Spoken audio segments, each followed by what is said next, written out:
Welcome to the Author's Corner with A.C. Campbell. Join us as we take a tour around the literary industry with interviews and features within and throughout the industry. And now, the show.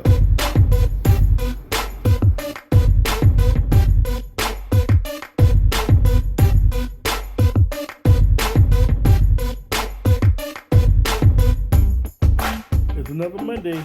Welcome to the Author's Corner. As always, I'm your host, A.C. Campbell. Today we got two powerhouse female authors that are just so great. One, because we've been talking to her for the last couple of weeks, and we're going to conclude with even bigger, amazing interview. So stay tuned for that. First, we're going to talk to Jahzara Bradley, where we're going to talk about her being an author, a teacher, a massage therapist, and how she rolled all that up into one entrepreneurial powerhouse. We're even going to have a surprise or two within that interview. So stay tuned. And yes, definitely some surprises coming up in store. Next, we're gonna, we're gonna talk to my girl Niki Jilvontae. We're gonna be concluding everything. Again, wrapping up about family, being an author, the business, everything. I had an amazing good time talking to her, and I love breaking up the show's interviews just so we can see her on. She has so much to say, and again, she's definitely my sister from another mother. So stay tuned for that. So when we come back, we're going to start the ball rolling with Jahzara Bradley. Coming soon, the second printing of the Sergeant Wise Guy Chronicles, reintroducing you to a special agent, Sergeant Wise Guy, the government's top strategics and agent with a very sarcastic tongue. A former Ranger, he heads up a team of specialists taking care of missions too big or too messy or other agents don't want to handle. His first mission takes him to Paris, where a stolen Cold War nuclear warhead was discovered. While discovering the warhead's origin, a lost dead love resurfaces. Can Sergeant Wise Guy resolve both before the secret plans for the warhead is complete? Well, check out the second printing of the Sergeant Wise Guy Chronicles, coming soon.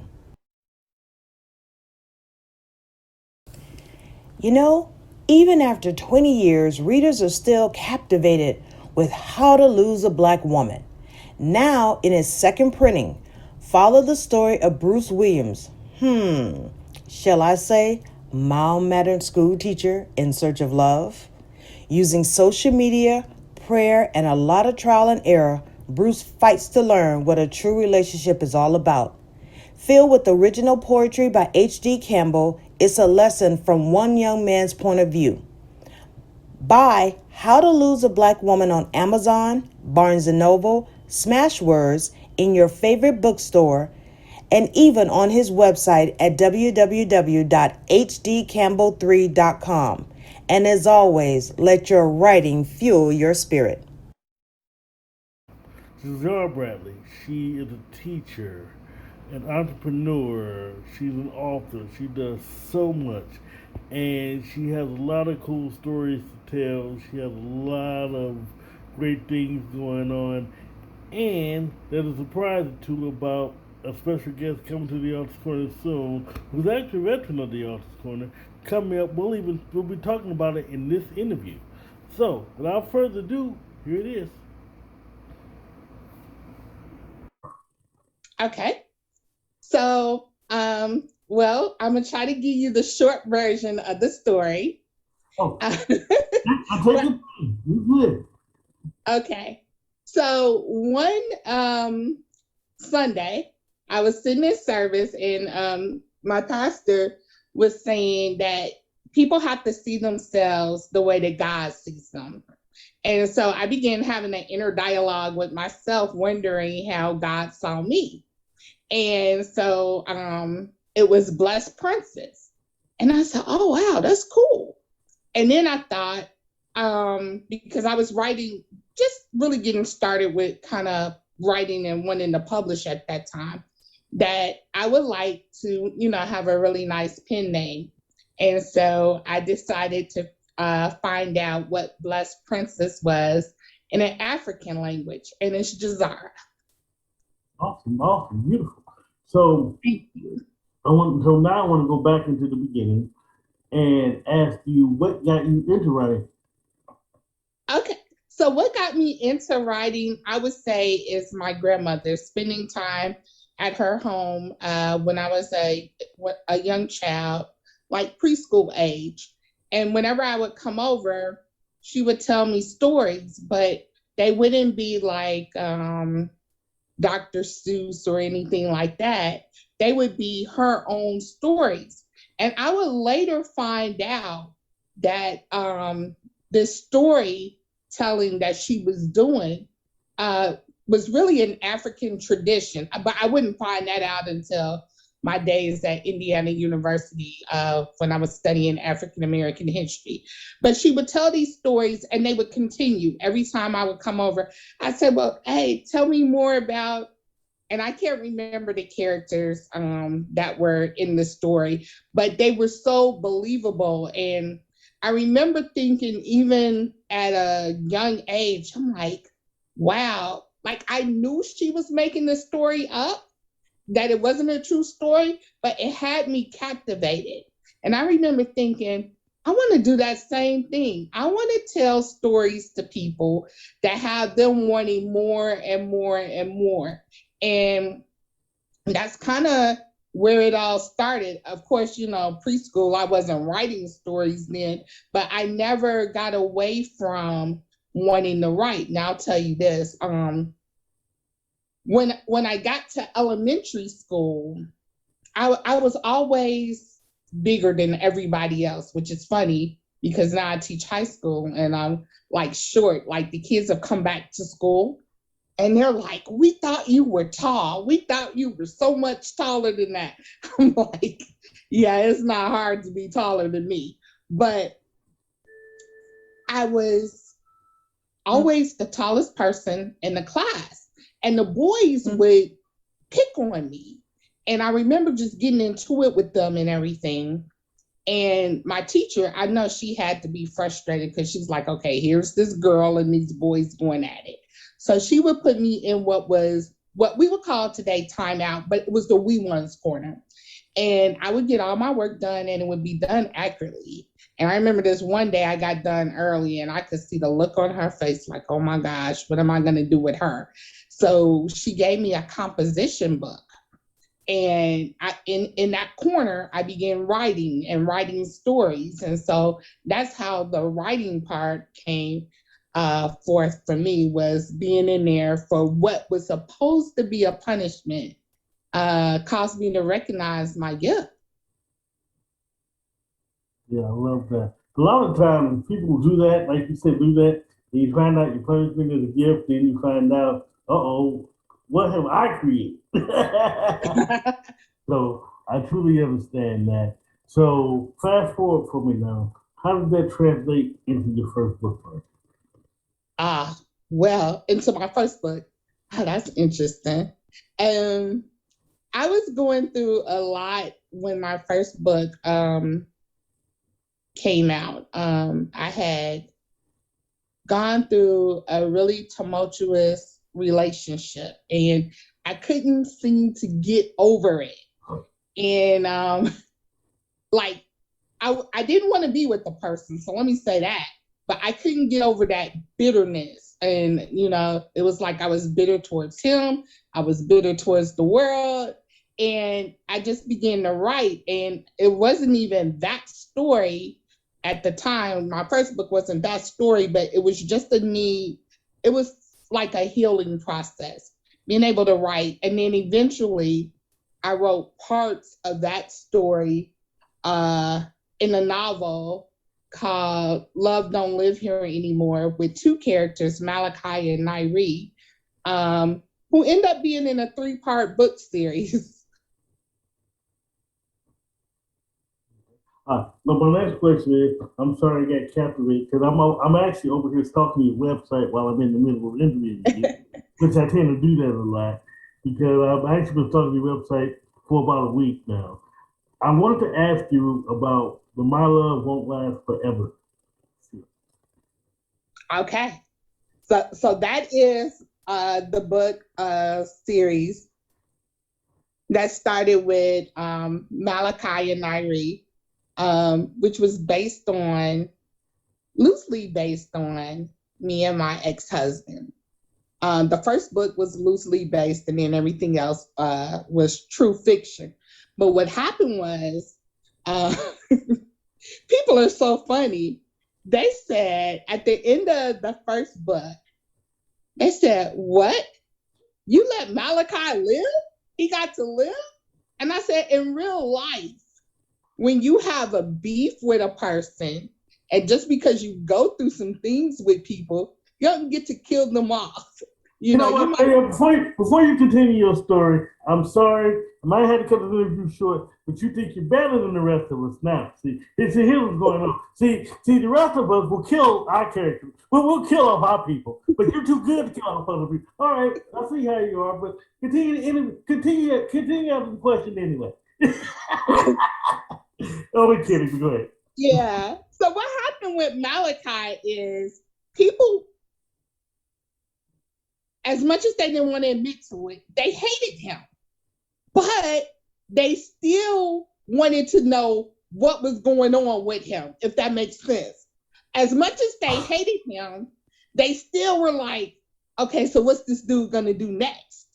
You know what's strange, though? But strange, it doesn't make sense, but in a way it does, because I don't like you, but I still want to know what's going on with you. Right? Like, yeah, go ahead. And so they were really intrigued with him. And so then I brought out a second book, which was known as Chaotic Bliss. And then I went with a publishing company, and we just decided to make the series My Love Won't Last Forever. So there was part 1, there was part 2, and then there's part 3, which is available on Amazon. Part 1 and 2 aren't available because I'm going to redo those. But part 3 is available on Amazon. And people are like, oh, well, I can't read part 3 because I haven't read part 1 and part 2.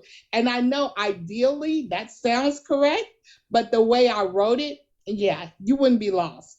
Like, the only thing you would be is nosy. You would want to know what happened before in book 1 and book 2. But the way I wrote it, you wouldn't be lost as like, okay, no, I don't know what's going on. You would follow them. And I think part 3, which is called His Wife, I think it is a love story. Because there's this couple, Malachi and Nairi, who've been on and off. Like I said, this is fiction. They've been on and off again. They have kids who are getting ready to graduate from high school. And something very traumatic happens to Malachi. And the only person that's there to step in is Nairi, this woman who he's taken for granted for about 20 years on and off. And she's presented with an opportunity to move on with a new guy who seems like he's all of that. But then here's her ex, the father of her children, and she literally has to come in and hold her family together, which is why I say it's a love story. Not necessarily gushy romantic, but, you know, sometimes you have to make hard choices, and it was a hard choice for her to make. But if you read the story, you'll see it was also a safe choice for her to make. Well, when you look at it, it's still a good read because you don't want to read the same type of romance. And then 2, you present other problems in order to get them solved or to work around them. So no, you've written a good story. Everything don't have to be gushy. You know. And especially now that you talked about this Malachi fellow, I'm actually buying the book. Awesome. So I'll be doing so. You. This is the last you heard from me on these books, so don't even worry about that. So what else have you written? I have written. My latest book came out last year, April 30th, called Love of My Life, and this is so funny because I always wanted to write a love story, a little mushy gushy love story, but I realized I can't write mushy gushy. Oh, and they just fall off into the wind and there's a bouquet of flowers. In my love stories, there's always, I want to say it's realistic. It's always something that's going to happen. And so in Love of My Life, I introduced new characters, Gia, Infinity, and Taboo. And Gia has always loved this guy, Infinity, and they've had their ups and downs, but they never got to a point where they hated each other. But she ends up with Taboo because Taboo has this dangerous secret that he's holding over her head. And the thing that she fears is going to happens. The thing that Taboo fears is going to happen ends up happening. And so you might say, well, why are you saying that? Well, that's why these two remain in this toxic relationship with each other, because they know it's toxic. Nobody from the outside has to look in and tell them that this thing is toxic and no good. They know that. But each one of them is bound to stay in this relationship because they have a fear. And the other person is the person who can make that fear come true if they don't stay together. So Infinity shows up and he's just a real no nonsense type of dude. He's like, this is some bull crap. What's going on here? Like, why are you putting up with this? And Gia's like, she's a psychiatrist. And so she's always helping people get their mind right, but yet her mind isn't right because she's with this guy, this toxic relationship. And I guess we as people are like that. We can always see what's wrong with other people, but then we have a rationale about why we're doing things that's not quite kosher. And she's like, well, if you just understood. And he's like, make it make sense for me because it's not making sense. And so eventually she has to face her fear. That thing that she's feared, she has to come face to face with it. And when she does, it's not as bad as the mountain she's created in her head. And so at the end, readers really love this part at the end because she has to become empowered. But as she becomes empowered, she does lose some things that she never thought she would. She has to walk away from some things in order to move forward.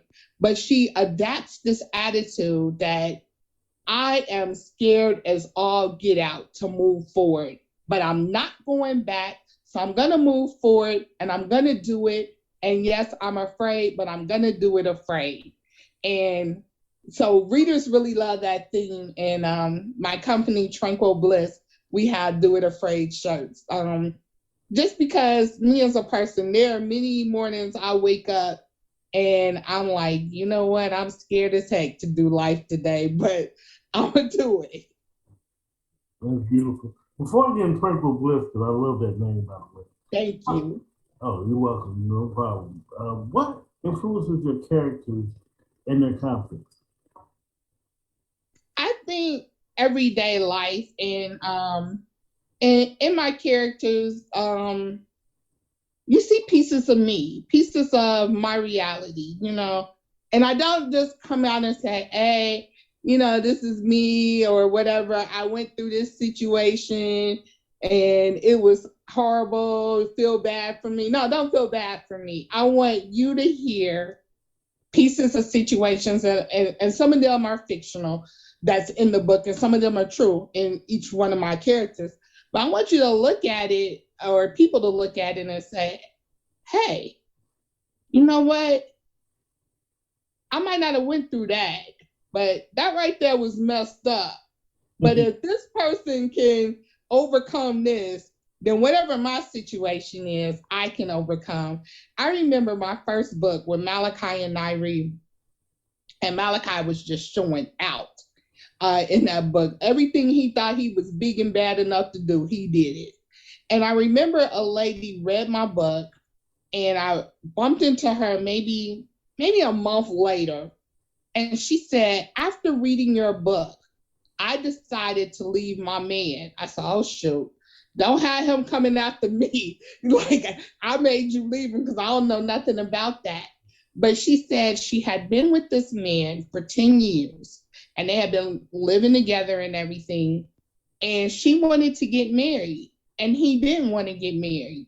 And after reading the book, she felt empowered enough to say, you know what? I shouldn't be shortchanging myself for what I want. You know, she said, she told him he had to go. And that was that. And I'm like, well, good for you to know, to be able to set boundaries and limits for what you want and not accept just whatever comes along.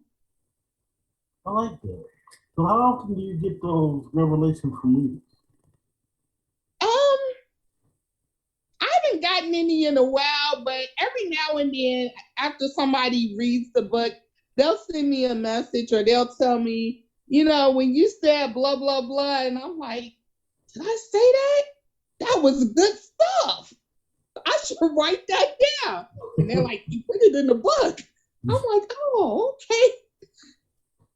And so, you know, sometimes it's little things that help people that you don't even know or really think is a big deal, but it moves somebody, you know, in a positive way. And so I just thank God for that because it's not really my doing.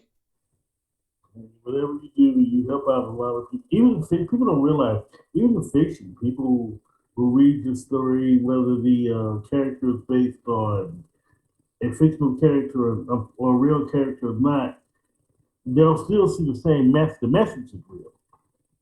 And they'll Yeah, take the message and use it as their own. yeah. So, like I say, you still hit the mark. So now I want to go back. Now tell me about Tranquil Bliss. Okay. So I'm gonna try to give you the short version of that too. Tranquil Bliss is a spinoff of my other company, Tranquil Moments. And Tranquil Moments came about about 16 years ago. I had just had my second child. I was teaching high school, and things were different back in 2004. I couldn't sleep, so I would watch TV all night long, and infomercials would come on. And this one would always come on about going to massage therapy school. And I'm like, I think I want to be a massage therapist. That looks fun. I think I want to do that. So after I had her, I would say she was born in September. In January, I was in massage therapy school. I was graduating in November the next year. And so as we were going through school, at the end, we had to create business cards with our name on it, massage therapist, you know, make it look jazzy or whatever and appealing. And so the girls in the class with me, I was older than all of them. They were like fresh out of high school, 21, 22. And here I am, 22 and some change. And they wanted to go work in somebody's salon, somebody's spa. They wanted to go work for somebody. No, I'm gonna say their focus was. I bet you their focus was more different than yours. Yeah, I didn't want to go work for somebody. I wanted to have my own thing. So on my card, it said Tranquil Moments. And so everybody was like, Tranquil Moments? Tranquil Moments? What is that? I was like, that's my spa. That's my business. And they were like, huh? I was like, yeah, that's my business. And that's where Tranquil Moments started from. And I ended up getting a business license and everything. And then I started publishing. And so I started, the publishing company's name is Tranquil Moments. But then and I'm going to tell you this, HD, because sometimes, and somebody probably needs to hear this, this is how Tranquil Bliss kind of came to be. But I had to do what was called an externship. They didn't call it an internship, but an externship. And I went to this lady's spa, and she kind of catered to truckers. And so I was doing my externship there, and the school called me one day and said, "You can't go back there anymore." I said, "Why not?" There's like, it's some stuff going on there. And I was like, "Oh, okay." I get you now. No, I'm you like, can't get home. "Okay, yeah, you're right. I can't go back there." Oh, So I they don't said, forget, they cater the truckers, so yeah, okay. but Go I ahead. had no idea. So they said, "Well, you're gonna finish up at this other place." So I go to the other place. I had to call off work to go finish up that day. So when I get there, I got on my scrubs and everything, and I'm ready to go to work. And the lady was of a different race. So she says, "Oh, no, I'm not going to have you work on my clients or anything like that. I'm going to show you how when your clients go home, you can still keep making money with your business and your practice." HD, I was livid. I was hot as pepper. I said, "I'm not going to be able to do any massages." She said, "No." She said, "But you'll get your hours for your externship. Don't worry about it." Okay, in other words, I'm only just here um because if I'm not allowed to work, I'm just here to get my hours. I'm just basically the black face of this operation, Yeah, right? Go that's ahead. what I felt at the moment. So she said, "But I'm going to show you how you can still make money when your clients are gone home." And in my mind, I'm like, what in the world is she talking about? Because once they leave the spa with the massage, the only way I'm going to keep making money is when they book the next appointment. All right. So she takes me to this back room where there's all these supplies. And she's like, "I'm going to show you how to make body scrubs. I'm going to show you how to make your own body oils. You can customize your massages. I'm going to show you how to make lotions, yada, yada, yada." I'm fuming because I'm like, I didn't come here for this. I came here to do massages. She got me back here, and it looked like a lab. She got me back here in this lab. And at the time, I was teaching high school English. I'm like, I didn't come here for this. I'm livid. I'm hot as pepper. Man. So I remember the experience. And then I started selling different products. Later on, I started selling body scrubs. I started selling body oils, yada, yada, yada. Then one day I come to myself because the products were very nice, but the clientele that I had would purchase it, but they wouldn't use it because it cost so much. So they were always like, "Well, I'm gonna wait for a special occasion." I'm like, "A special occasion? The stuff is gonna go old and get ruined if you never use it." All right. So they weren't using the product. So there wasn't a turnaround for it. So then I began to remember what this lady taught me. And I said, "You know what? What if I created my own products, had them for my clients?" Because now it's starting to click in. So this is years later too. It's starting to click in what she meant when she said, "When they go home, you can continue to make money." It's starting to make sense now. I'm like, okay. But I really did think that was some racist stuff that I couldn't do I probably besides. still think in the back of my head is still yeah. But so then I said, okay. And so I started, first I started making candles. Then I just started doing incense and the body scrubs. The body scrubs was the easiest thing. And the body oils and customizing things for my clients and even for other businesses. And then I got into hand sanitizer. And then I said, okay, but I didn't want Tranquil Moments, the publishing company, to get forgotten about. So I said, okay, you got these products. And at first it was under Tranquil Moments. And I said, okay, what could we do for these products? So I'm still feeling the name Tranquil. I was like, And by this time I had the book Chaotic Bliss out. So I'm like, Bliss, Tranquil Bliss. Yeah, yeah. So that's how Tranquil Bliss came to be, as a spinoff from Tranquil Moments. Two questions. Number one, You still doing massages to this day? Yes, I still do massage therapy. The other question is how are you doing it now in the age of COVID, and how did you survive during COVID? So I'm very selective about who I give services to. So it's pretty much clients that I've already had. Um, I will tell you this: I have not done any full body massages for clients.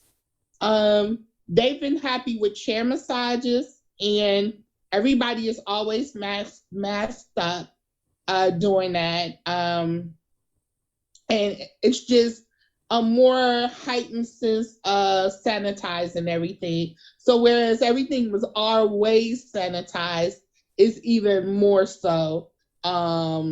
You know, like I sanitize my bag before I go into a place. I sanitize it when I come out. I sanitize the chair before the service, after the service, which I was always doing. But even before, like, I leave my home, I'll sanitize the chair. Then I'll sanitize it in front of the client so that they can see. Then I'll sanitize it again. So it's just even more so that. But, you know, people are, and I understand that people are still social distancing. So we just have the products, a lot of our products to help people relax. Our candles, our incense, oils, and things like that. Just helping people to relax. Awesome. Have you ever done like a mix to where you sell services, but people know you're an author? They say, "Well, you know what? Do you have any books on you, or have you ever had that situation ever happen to you?" Oh, sometimes it's so funny.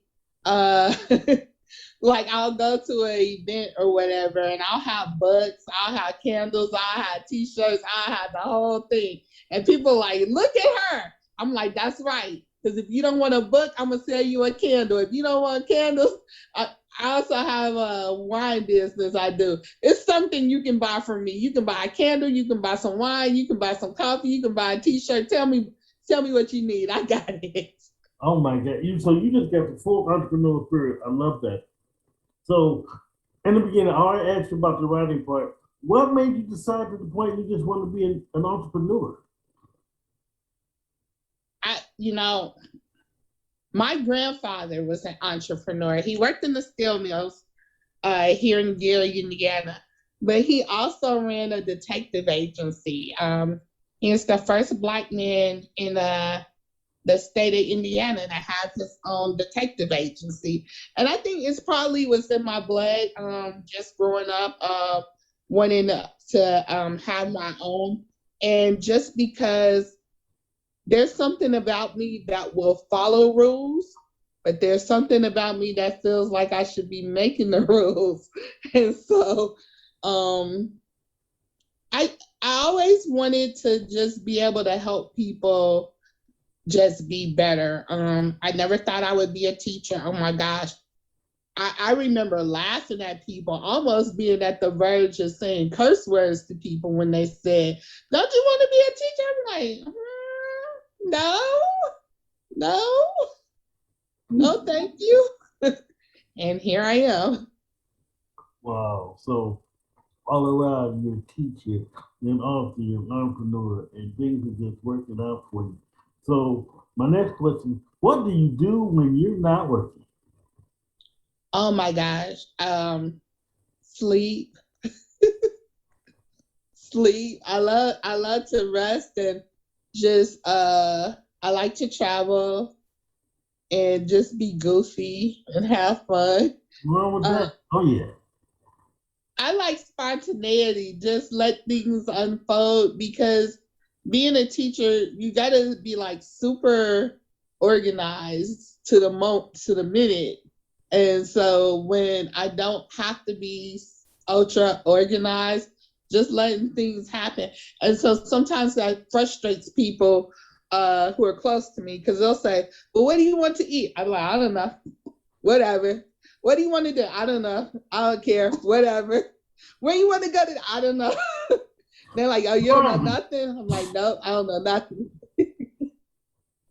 Oh, nothing's wrong with that. Nothing's wrong with that at all.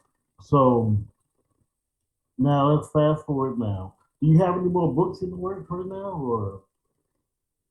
There is, I have a degree in criminal justice. I got the degree in criminal justice and I got my master's in education. I ended up going back for education because this is so funny. I thought I wanted to be a lawyer. And then after I got out of college, I'm like, I don't want to go back to nobody's school for nothing, which is funny because I went back several times for stuff. And so then I always, going to school for criminal justice, I wanted to be a probation officer. And then when I really got into it and I started looking at who the offenders were and the people that were, I'm like, I don't want to be locking my people up. I want to show my people how to stay out the system. Right. So in a lot of ways, sometimes I feel like, man, that's a wasted degree. But what happened was I did an internship and I worked with kids who were one step away from getting into the system. Mm-hmm. And I enjoyed doing that. And then a lot of them were in residential treatment, but a lot of them were in school and they were cutting up in school. So they would send me to the schools to help the teacher deal with them. And I would come to the school so much, they would say, well, you should just be the teacher. And I was like, here we go with this teaching thing again. So then I started looking at the crazy hours that I was working. Like sometimes I would work 2 to 10, and if the person didn't come at 10, then I would be stuck there at 8 o'clock in the morning. And I told my supervisor, I was like, well, do you guys have any other positions here? And he was like, no, just mine. And I'm not getting ready to leave. And I'm like, but you understand I can't keep working this 2 to 10 because at that point I had got divorced. And I was like, I might want to go out on a date, but at 10 o'clock, if I'm going out, then he thinks of something else. And so I'm like, I can't even have a boyfriend because during the time when people go into the movies and stuff, like at 10 o'clock when I get home, I'm tired. So he just laughed. And I was like, but I'm serious, sir. So I ended up going back to school for education, but I always thought that I would want to write something like with a serial killer in it, going back to that criminal justice degree. So I got something in the making that I've been working on, and then I get distracted. But I know one day when I'm really feeling it, it's going to happen. So I got something where I want this guy who's a serial killer, and all serial killers don't look crazy. So he doesn't look crazy or anything like that, falls in love with this good girl, and she doesn't know who this guy is really. Like he shows her the best part of him. So I'm still working the kinks out, but I'm like, wouldn't that be something? Somebody fall in love with somebody and find out like, you a serial killer? Yeah, that would be awesome. I would love to. I was actually, when you was telling me about your criminal justice degree, I often wondered if you was going to do something crime related. So that actually is right up your alley because a lot of people don't realize your life experiences or things you went to school for basically will give you background knowledge of whatever you want to write there. Yeah. So everything. So and you didn't did. Oh, trust me, you're gonna have ideas. I hate to put this idea in your head, but you're gonna have ideas forever. You're gonna be tortured for the rest of your life with just ideas. But it's a good thing and a profitable thing. So yeah. So it's always fun. Sure. So my next question is, you doing a whole lot of things. How can we get to know you? How can we get to take advantage of your businesses, buy your books, things like that? I am on Facebook, Jahzara, Jahzara Bradley. And my website for Tranquil Bliss is www.tranquilbliss And I just always like to mingle with people and meet new people and see what they got going on and everything. So it'll be fun. Not like a people person. You just sound like somebody we can just hang around with and laugh with and have a drink with. Yeah. His stories and everything. I love that. I love that. Do you hang out with other authors or, from time to time and you sit down and talk and Yeah, I do. I do. I've been invited to events. I've collaborated with a few authors on other projects. One of my books, Crazy Faith, is a collaboration of people's stories of crazy faith. And when I say crazy, radical faith. Never would have made it, a testimony of what God has done in my life. That's a collaboration.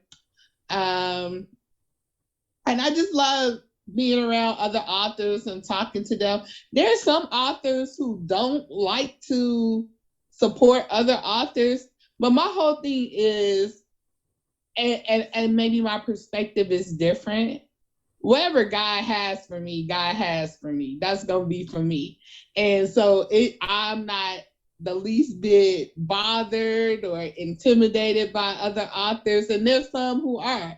But I just kind of always felt like that. Even in the candle business, I have friends who make candles, and I support them. And people say, "Why are you buying candles from her? You could make them yourself." I could, but I don't want to. Nah. exactly. And Hello? Go ahead. I'm sorry. it's always been my thought that it's not gonna kill me if this person over there makes $5, $10. That, because whatever is meant for me is gonna be. If this person shines in that area, that's not gonna take away from me. And there's some people who I don't know. I don't know where that comes from, where people are intimidated or they don't want to share or whatever, but that's never been my thing. And so, yeah, sometimes I have been lazy and didn't want to make candles, and I bought from people, and I'm not ashamed to say it.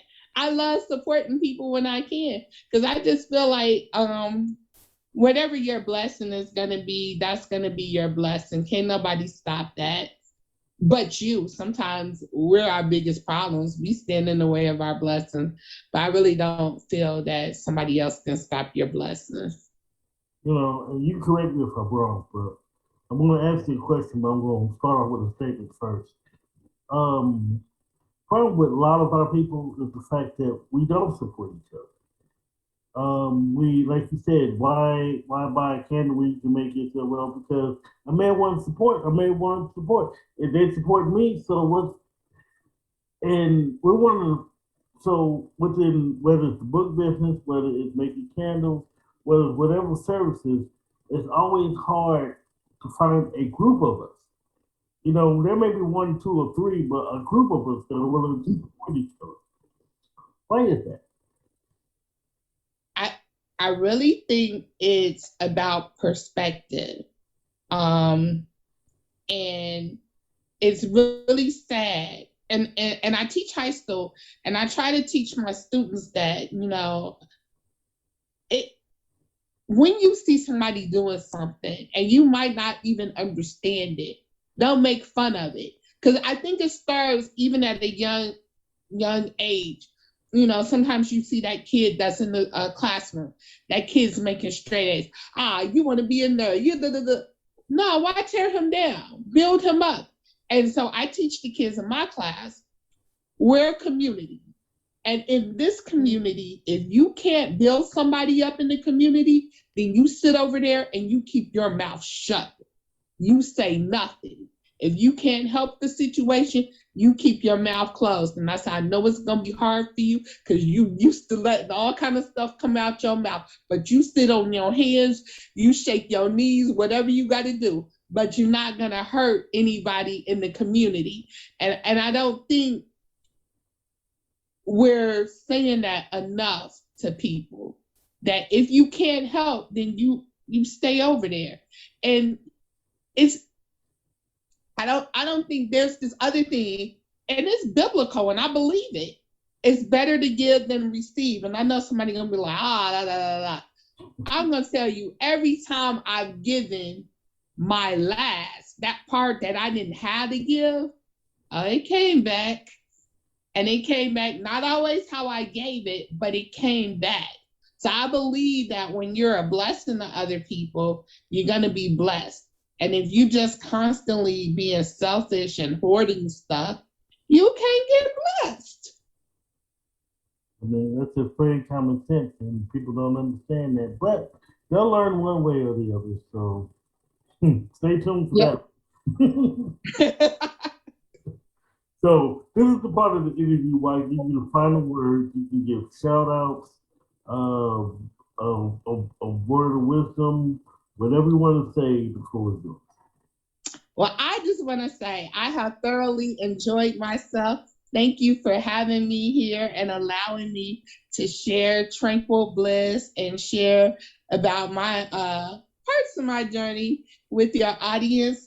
And my boyfriend was on your show last year, and he did a poem for me, and I can't do anything poetic. So that is not my lane. So I'm not going to even try to step in that lane and try that. But I just want to say hello to the love of my life, James Gordon.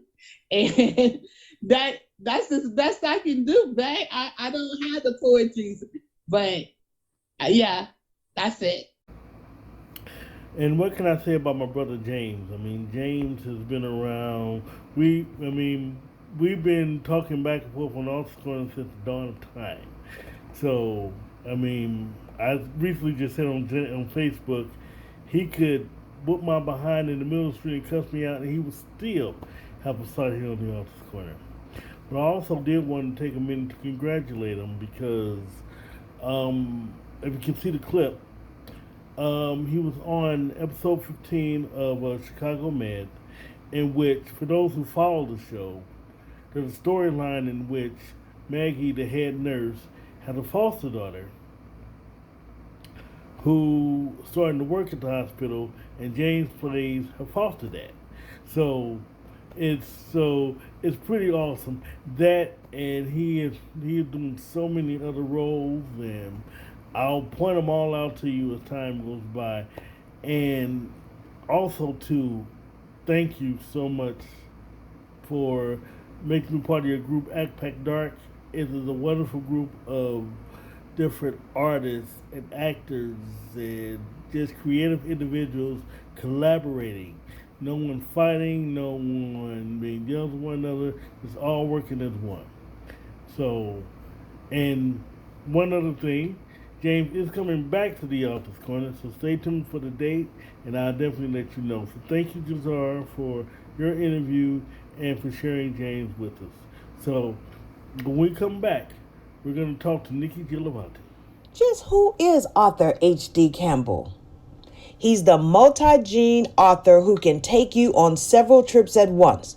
With H.D. Campbell, you can have a romance, you can track a killer, or even stop an international incident.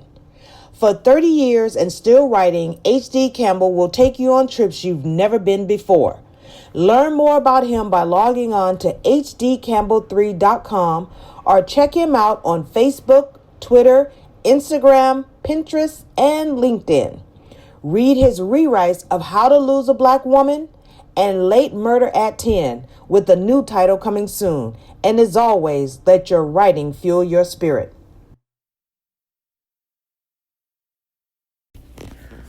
By Late Murder at 10 by H.D. Campbell.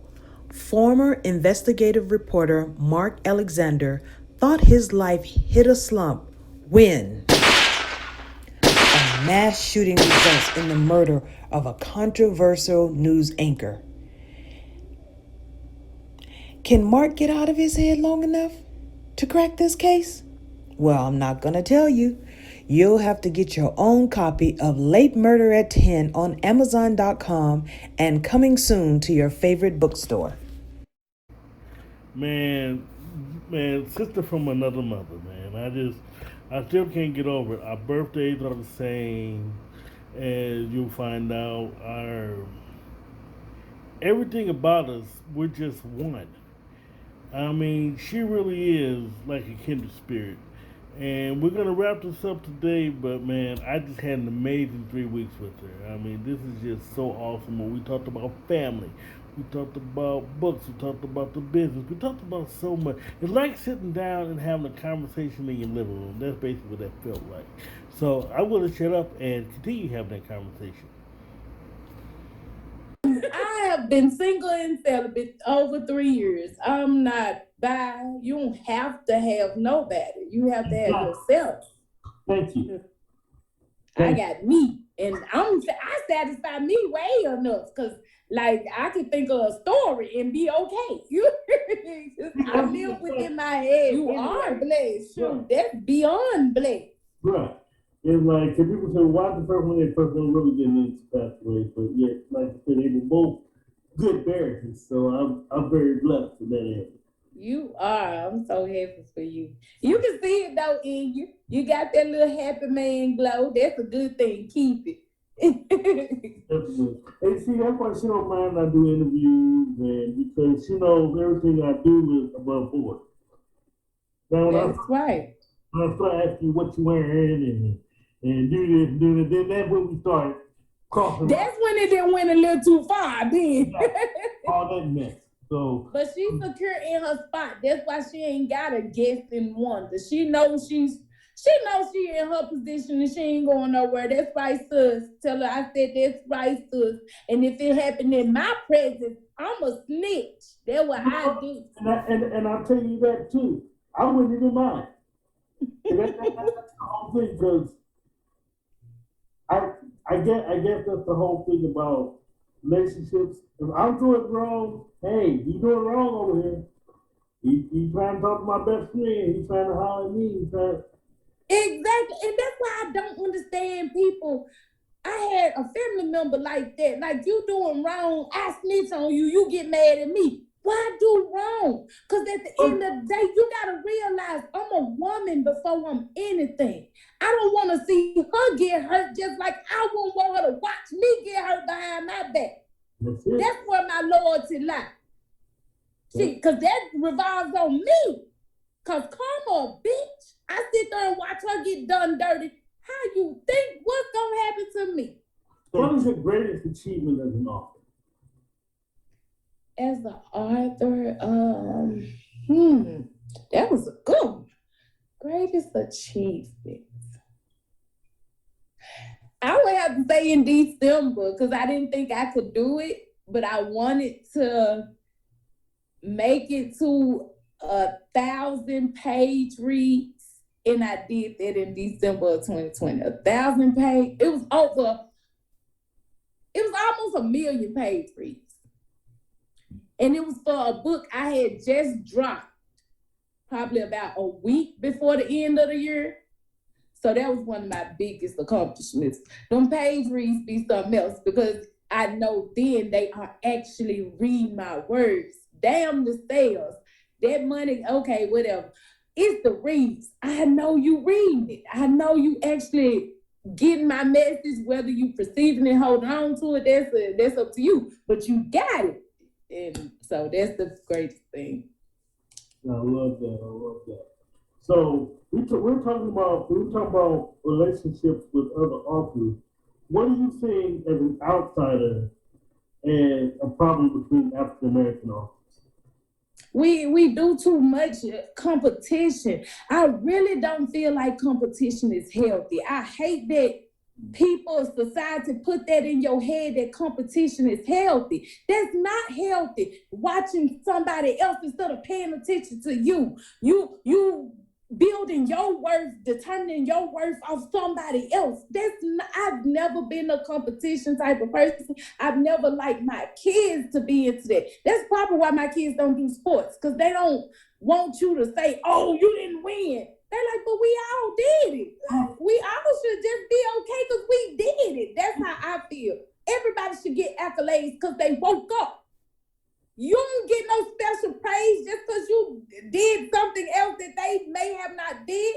everybody has contributed. Like, I'm not competing with you. So give me my praise and I'm gonna give you yours.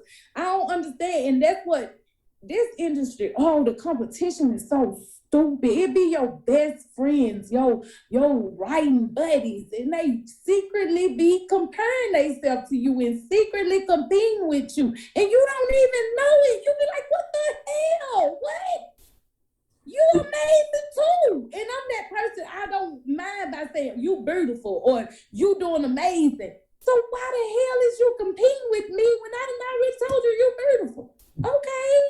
My problem is I'm wasting my time worrying about what you're doing, worrying about your pockets, worrying about your books when my books are suffering. I'm suffering because I'm not doing my job. I'm more worried about your job. Thank you. You can't compete where you don't compare. That's always what I say. So who you compete with, sis? Because it's not me. You don't compare to me because at the end of the day, you could never be me. So what are we competing for? How about you be awesomely you and I'm going to be awesomely me? And we can exist together. You ain't got to try to steal my shine so you can glow harder. I say that so much when I be doing my morning quotes and stuff. I say that one a lot. You do not have to steal somebody else's shine so you can glow. God, dog. That's my thing. I can clap for you. I can clap for him. I can clap for everybody. I can clap for myself. I mean, thank you. And I notice Black authors get mad about that when you clap for yourself. I post something about, I'm proud of myself for doing this. I get backlash. There be people talking about, look at her bragging again. How is me saying I'm proud of myself bragging? I don't understand. You're not. No, again, that's jealousy though. I feel like it too because it makes no sense. Because when you talk about your shit, I'm like, good job, girl. I'm happy for you, genuinely. Because how do I benefit from you being miserable or broke or anything like that? How am I benefit? But if you're happy and smiling and doing good, you're going to make me feel good. I'm benefiting. We're doing good together. I don't get it, but that's what's the problem with our industry. Our people just don't know how to be one. Damn, we compete in every damn thing. Who can spit the farthest? Like, what the what the hell? What? I'm not getting it. I don't see it. I really don't understand why we do it. But yeah, that's one of our biggest problems. We don't realize there's enough room on that bestseller list there, but there can actually be room for about 100 African American authors all on the bestseller list. You better say that. You better say, and we could all take that 1 through 100, but no, because it's somebody I want to be 4, and I'm 93. I'm finna make everybody mess up. I'm finna report everybody, and that's what they do. They start reporting shit and just be evil to other people for no reason. It's just stupid to me. If we all got along, man, they just don't understand what Black authors could do in the literary industry. If we just got along. Right. I mean, we can make a lot of changes. I'm talking about so many changes to where our kids, because I've noticed that I noticed that Black kids already weren't as involved in reading as they should have been. But now it's really apparent they don't want to read. They don't feel like reading is entertainment. And I'm like, but those fucking YouTubes and TikToks entertainment. Reading is entertainment. However, I have to look at us because we can't blame children. They came from us. We're the example. It ain't that many Black authors. It's a whole bunch of mofos with stories, but they ain't trying to put no pencil to no pen. I can't write no book. How you know you can't write? Right. How you know? Because can't nobody tell your story better than you. So how you know you can't write? Our kids would be more into reading if we would stop holding ourselves back. These fears, what people gonna think, all that bullshit. Your kids would be more inclined to do shit and step out them boxes if we would. I'm going to tell you something as well. Not only just that, I want to go back to sticking together for a second. A few weeks ago, I interviewed Timothy B. McCann, writes a lot of cool books. He's old school. He came back when it was him and Victoria Christopher Murray and a few other people. They were all starting together. They were all starting together, and they went on tour together. And at first, they couldn't all afford hotel rooms, so they got together in one hotel room. All the ladies slept on the bed, the guys slept on the floor. But the thing about it is, there was unity there. They put in, they did their thing, and they're all big off with that. Do people realize that that's also how you become successful? There you go. They don't. I mean, how many people now, me, you, and a few others, go tour together? It's like, if I get a room with her, or if I get a room with her, I'm hitting that, or if I don't get a room, I don't want to, but all that bullshit. It's gonna be all kind of shit. I don't want to sleep in there with her fat ass. It be all kind of bull. Instead of us just coming together, man, for the greater cause. Can't you see the greater cause? Dang. Make tomorrow better for somebody else. Even if your miserable ass don't want the glory. Make it good for somebody else. And because of that, they're all best-selling authors now. Just like you. Just like me. Just like, you see what I'm saying? But the problem is our attitudes. That's it. Our attitudes keep us out of a lot of stuff. That's why I'm so happy I got deeper into my spiritual journey. Because I admit, I was that toxic person. No lie. I'm from Memphis. And Memphis people have a chip on our shoulder. We always angry. We have an image. We got to be harder than everybody else. We ain't no soft feelings. You got to make sure you show ain't no soft in you. So most of my life, I had this demeanor that people didn't want to approach me. They like, she always want to fight. She gonna be, you know what I'm saying? She gonna be nasty. And I had to look at myself after I had my daughter. I was like, you toxic as hell. Girl, you toxic. Like, for real. Like, that's part of it. Accountability. I know I was the toxic one in a lot of situations because I was so mad. I was so angry. I was so lost because I didn't know who I was. I didn't know what my purpose was. I had no freaking idea. I was like, number bad shit happened. So why couldn't I be bad? But I came to the realization that how I think, how I behave, how I speak, that's what's going to influence my word. So you being angry wasn't doing it but pulling you deeper into misery. Right. Oh, right. It was putting you deeper into misery. If this dude don't in a home Zoom me, you gonna just try to call me like that, fool? But yeah, I had to take accountability and work on changing myself to where now, like when stuff happened, when authors get me blocked and all this stuff, people a couple of years ago know the Niki I used to be. They like, she finna go live, she gonna talk about beating people ass, she gonna be crazy as hell. But now when stuff happen, they be looking like, did she just post namaste? Girl, if you don't go somewhere, and I be dead serious. I don't let people affect me like that no more. I live my life letting people affect me and affect the way I behave and shit. I don't do that no more. It is what it is. How you feel, how you feel. How I feel, how I feel. We're going to move on. We can agree to disagree. How about that? You don't like me? Okay, that's fine. I still like you, but guess what? I ain't got to mess with you. And that's my approach. I love that, because I can just walk away from you and just be done, for real. Yeah, I'm the walk away queen. My best friend know that. He know in relationships, I don't argue. I'll walk away. And that goes for partner relationships, family relationships, friend relationships. I'm not gonna argue with you. That's all me. You're not gonna take me back to her. I'm not arguing with you. I'll walk away from you. I'll never speak your name again. You'll be dead. It's easy for me to do that to people because you'll rather me do that to you than us actually, physically get into an altercation, or it be something that's permanent that you can't take back. I have to speak some words to you that I ain't gonna be able to take back. So just let me walk away. And if it's meant to be, we'll come back.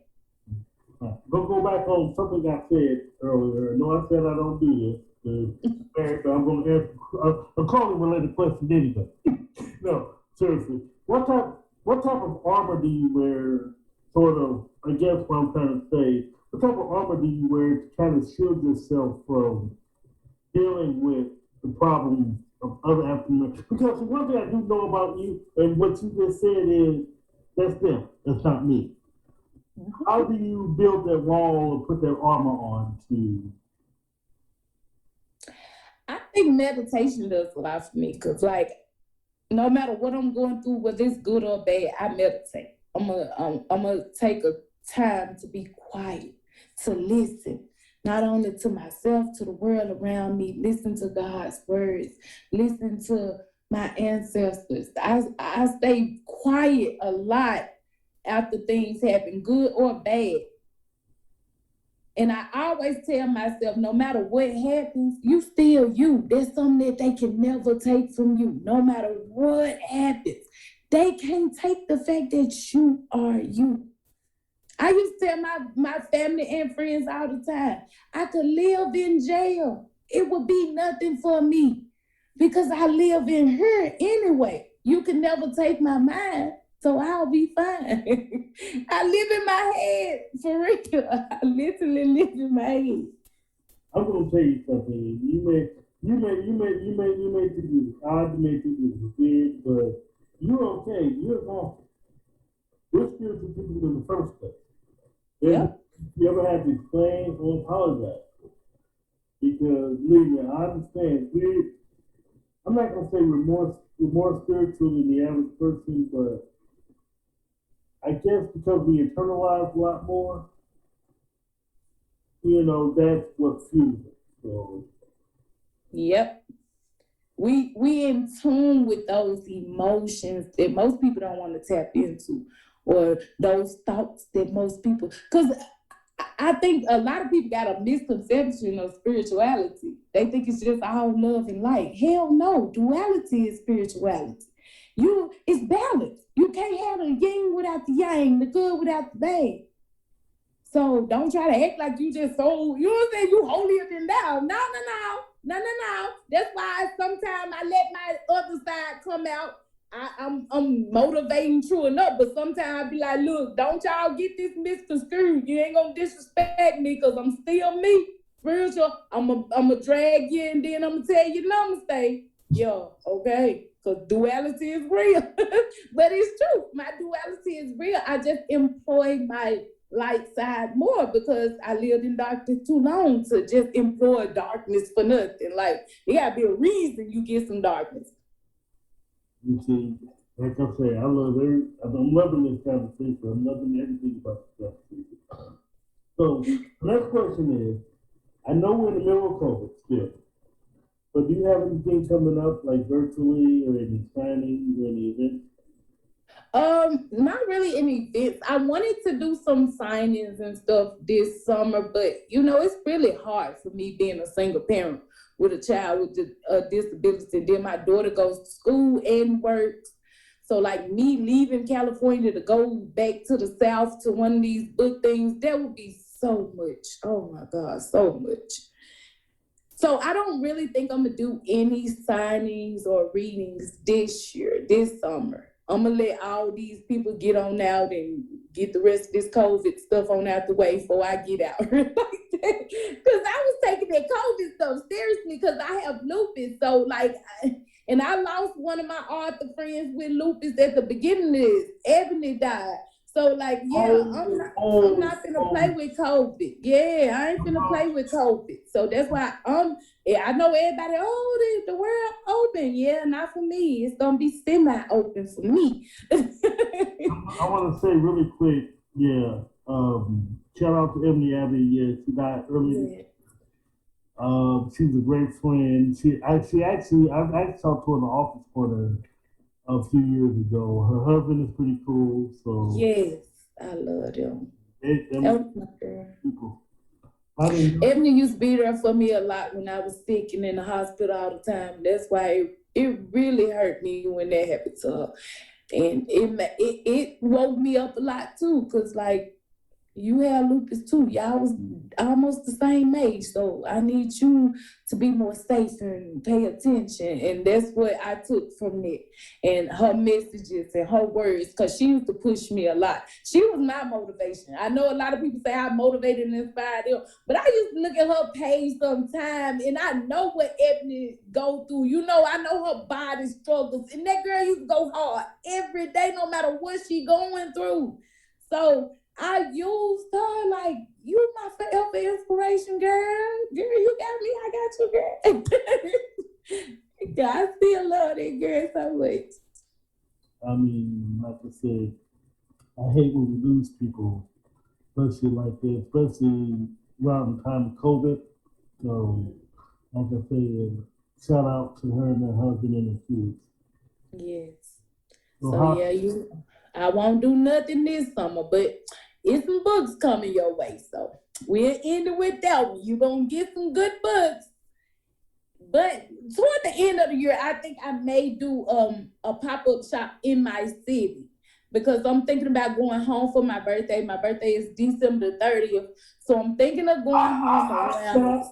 Shut up. What? You are a liar. You're a liar. No. My birthday. It's the 30th. December 30th. Mine is too. No! I'm telling you, I will not lie to you. I promise you, I will not lie to you. Mine is December the 30th. Oh my God, so now it makes sense. We are tethered. It makes sense. We kindred souls. You my forever brother now. It's over. Oh my God. It makes sense now though, don't it? Look at you looking at a reflection of yourself. Because you the boy, I'm the girl. We the same person though. I can't believe that. Oh my God. See, this is the best interview I ever did. Oh, I love it. In fact, I don't think I'm going to edit too much out of here. I'm sorry. Oh my God.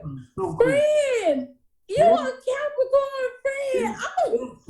Definitely. Okay, so friend, when this over, when the world opens up, right? If it happens before our birthday, we have to do something together. I don't care if it's something virtual. We have to do it. We are going to. Oh, no. That's not an if. That we are going to. Yes, I'm ready. I am too. I am both. We need to do a spiritual retreat or something, man. Go sit on some the ocean and all this, just sit out there and meditate and get us some good rays and okay, we're gonna set some up, Fred. We're gonna set some up together, most definitely. So actually, we're at the show now where, oh my God, I still can't believe it. Anyway, part of the show now where I give my authors the final word for shout outs, advice, whatever you want to say. The floor is yours. Well, shout out to my crew, my divas. Major shout out to my book club, Dope Reads and Manifestations Book Club. Man, I love y'all so much. When I say y'all go hard for me, I go hard for y'all too. Just know it's gonna be some more gifts coming soon. And we're gonna have us a retreat too. Wait till the world open up. I swear, I'm gonna rent us out some, and y'all all better come looking cute too. And Amanda, don't come trying to bully me. And y'all just be on the lookout for all the stuff I got coming up. I got a lot of books that I'm finna re-release because I'm completely indie now, you guys. Y'all know I've been independent though since 2015, but I finally got my books back from my former publisher. So I'm re-releasing everything. Y'all just be patient with me because it's gonna take a while because I'm re-editing all them books because y'all know it's a lot of mistakes in some of them books. So I'm re-editing everything and got new covers and stuff. So it's gonna be a lot of re-releases, and I think I got 3 books complete in queue that I haven't had edited that need to be released. They brand new books I've been working on. So you got them coming too. I'm gonna give you a re-release new book, re-release new book. So y'all just hold on, it's coming. Just give me time. Y'all know I'm gonna stay consistent, but y'all gotta give me some time. And I want to thank you. I love you so much. I appreciate. I love you, brother. You amazing. You man, you talking about me? I'm talking about you. You amazing. Thank you. Thank you so much for having me, though. And tell your wife I said thank her for having me, too. Because I know I done took up a lot of time because my kids about to choke me for not being in there cooking, too. We come back. We're going to have a special preview of next week's Office Corner. Do you need editing and formatting services, promotion, or do you need a press kit? Let HD Campbell Productions put together a package to suit your needs. Let us handle your promotion, editing, press kits, photography service, and a lot more. We even do custom videos and videography. To learn more, log on to www.hdcampbell3.com or email us at hdcampbell3@msn.com for a free brochure. You can also contact us on Facebook, Twitter, Instagram, Pinterest, and LinkedIn. We guarantee professional services at reasonable prices. Check us out, and as always, let your writing fuel your spirit. Just who is author H.D. Campbell? He's the multi-gene author who can take you on several trips at once. With H.D. Campbell, you can have a romance, you can track a killer, or even stop an international incident. For 30 years and still writing, H.D. Campbell will take you on trips you've never been before. Learn more about him by logging on to hdcampbell3.com or check him out on Facebook, Twitter, Instagram, Pinterest, and LinkedIn. Read his rewrites of How to Lose a Black Woman and Late Murder at 10 with a new title coming soon. And as always, let your writing fuel your spirit. This week, I'm going to speak to my CEO, my right-hand person, she's just basically my right hand right here at the Office Corner. Her name is Lula Carter, and we're going to be talking about her business. We're going to be talking about Carterly Travel. We're going to be talking about travel being open to, yes, you can travel now. Even in time of COVID, you still have to be careful, but you still must take all types of precautions if you're going to travel. We're going to talk about where you can travel, what you need to travel with, and everything. And the show will be sponsored by all the commercials produced right here about Carter Elite Travel. So stay tuned for that. So that's the Office Corner. Stay tuned next week for that special interview. Peace. And as always, let your writing fuel your spirit. And God bless you. Have a good week.